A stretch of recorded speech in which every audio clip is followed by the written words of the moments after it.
Hello दोस्तों, division 0.1 में आपका स्वागत है। मैं पिछले वीडियो में आपको बताया था कि ईस्ट इंडिया कंपनी के द्वारा आई पहला एक्ट रेगुलेटिंग एक्ट। अब मैं दूसरा उसके तहत आई हुई एक्ट जो है पिट्स इंडिया एक्ट के बारे में बताने जा रहा हूं, जिसका मैंने एक डायग्राम बनाया है पॉइंट बाय पॉइंट। इसे ध्यान से देखिएगा। अगर आप इसका नोट्स बनाना चाहते हैं तो नोट्स भी बना सकते हैं। पॉइंट पहला, पिट्स इंडिया एक्ट 1784 ईस्वी में भारत में लागू हुआ। यानी पूछा जाए कि भारत में पिट्स इंडिया एक्ट कब लागू हुआ, तो 1784 ईस्वी में लागू हुआ।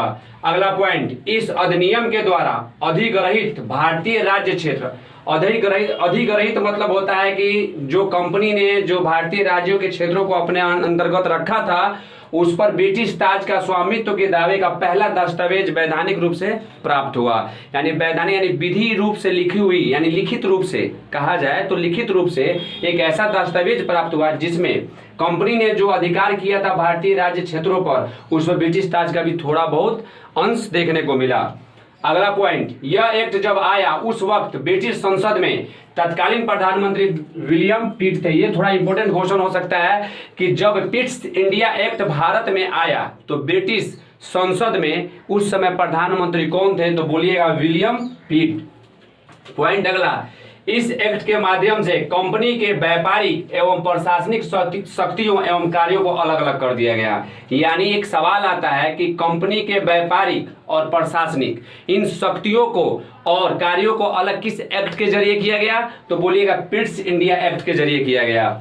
पॉइंट नंबर अगला, पिट्स इंडिया एक्ट के जरिए व्यापारिक क्रियाकलापों को कंपनी के निदेशकों के हाथों में पहले की तरह रखते हुए, यानी कहा ये लाइन कहना चाहता है कि जो व्यापारिक गतिविधि थी पहले से जो कंपनी के हाथ में थी उसी कंपनी के हाथ में छोड़ दिया गया। लेकिन प्रशासनिक में राजनीतिक क्रियाकलाप जिसमें सैनिक, असैनिक और राजस्व संबंधी, यानी ये प्रशासन वाला जो कार्य था वो ब्रिटिश सरकार ने क्या किया कि 6 सदस्यीय एक नियंत्रक मंडल के अंतर्गत रख दिया, जिसका डायग्राम मैंने नीचे बनाया है। इस पे पूरा का पूरा वर्चस्व ब्रिटिश ताज का था। एक बार इसे और समझ लीजिए।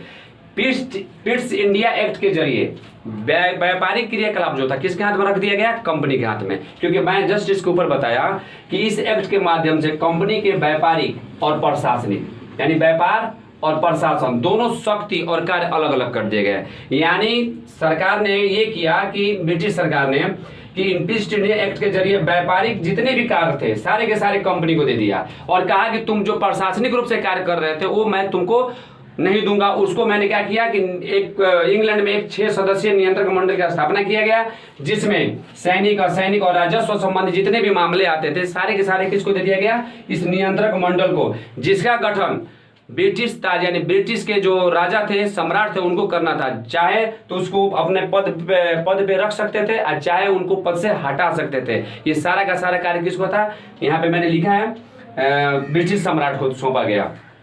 अगला पॉइंट, यानी आप कह सकते हैं, यानी इस दोनों पॉइंट को देखने के बाद आप यह कह सकते हैं कि ब्रिटिश भारतीय उपनिवेश में 2 शासक थे।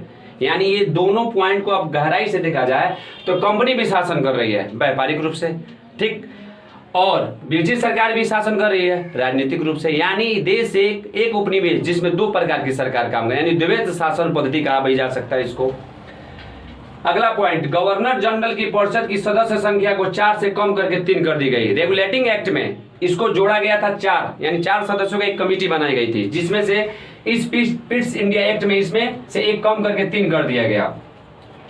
अगला पॉइंट, इस परिषद को भारत में प्रशासन जैसे सैन्य शक्ति, युद्ध, संधि, राजस्व एवं देशी रियासतों के अधीक्षण की शक्ति प्रदान की गई। यानी इस परिषद को भारत में प्रशासन जैसे प्रशासन में सैन्य शक्ति कैसे बढ़ाना है, युद्ध कैसे करना है, चाहे युद्ध नहीं करना है, संधि, राजस्व, ये सब सारी जो पावर थी किसके हाथ में चली गई, ब्रिटिश हुकूमत के हाथ में चली गई। लेकिन सारा दारमदार व्यापारी किसके हाथ में रह गया था, कंपनी के हाथों में रह गया था। अब आता है कि पूरे कहावत है ना कि हर काम को करने के बाद उसमें एक निचोड़ निकाला जाता है कि इसमें आखिर ये क्या मुख्य बिंदु रहा जिसकी वजह से यह एक्ट इतनी महत्वपूर्ण हो गई। तो मैं यहाँ पे महत्व लिखा हूं। यानी पहला पॉइंट, भारत में कंपनी के अधीन क्षेत्र को पहली बार ब्रिटिश आधिपत्य का क्षेत्र घोषित किया गया। यानी ये सवाल आता है कि ब्रिटिश आधिपत्य के क्षेत्र घोषित करने के लिए किस एक्ट का इस्तेमाल किया गया, तो पिट्स इंडिया एक्ट के तहत। यानी किसके तहत, पिट्स इंडिया एक्ट के तहत। पॉइंट नंबर दूसरा, ब्रिटिश सरकार को भारत में कंपनी के कार्यों एवं इसके प्रशासन पर पूर्ण नियंत्रण प्रदान किया गया। यानी ब्रिटिश सरकार को भारत पे कंपनी के कार्य, जो कंपनी कार्य कर रही थी, और इसके प्रशासन पे ब्रिटिश हुकूमत का पूरा दारोमदार सौंप दिया गया। यानी इस पूरे एक्ट में आपको यह मिलेगा कि कंपनी पहले शासन करती थी, उस शासन के तहत ब्रिटिश सरकार उसमें हस्तक्षेप किया। यानी हस्तक्षेप करने का मतलब कि वो कहा कि तुम व्यापारिक व्यू से तुम भारत में आए थे, तुम व्यापार करो। लेकिन प्रशासन के जितना कार्य प्रणाली है सारे के सारे ब्रिटिश संसद के जरिए नियंत्रण किया जाएगा, जिसके लिए नियंत्रक मंडल की स्थापना किया गया, जिसका मैंने डायग्राम बना दिया। इसे आप देख सकते हैं और इसे समझ सकते हैं। Thank you.